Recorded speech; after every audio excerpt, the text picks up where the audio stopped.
like, do you allow men to play in women's sports? Do you allow men to box your women and box? Because I know you have a lot of boxing. That's violence.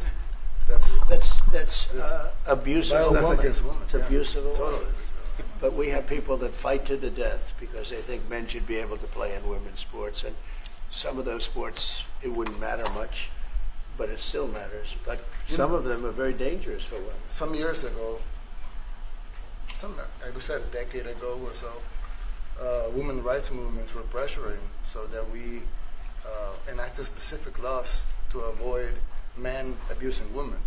And I think those laws were great because there were a lot of men abusing women.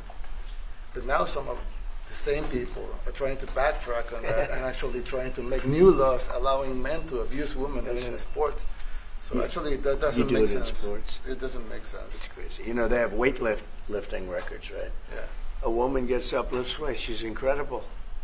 A guy gets up and beats her by 100 pounds.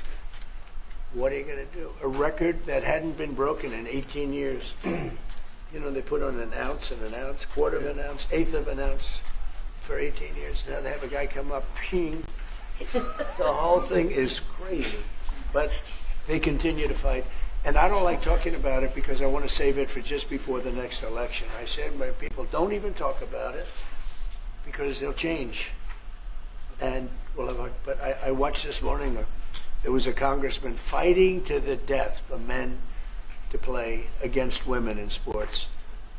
And you say to yourself, why? What are they doing, right? What are they doing? But your country's not too big in that. No, of course not. We're big in protecting women. We're good. Yeah. That's right. It's a very important form of protection, too. And as you can see, most of my cabinet are women, so... That's impressive. Yeah. That's why you run. They're not DEI hires or anything. They're just great at what they do. Right? That's right. This is very impressive. This is a first. We've had women, but we've never had 3 of them right here. That's 4 and 3 men. Look who we have.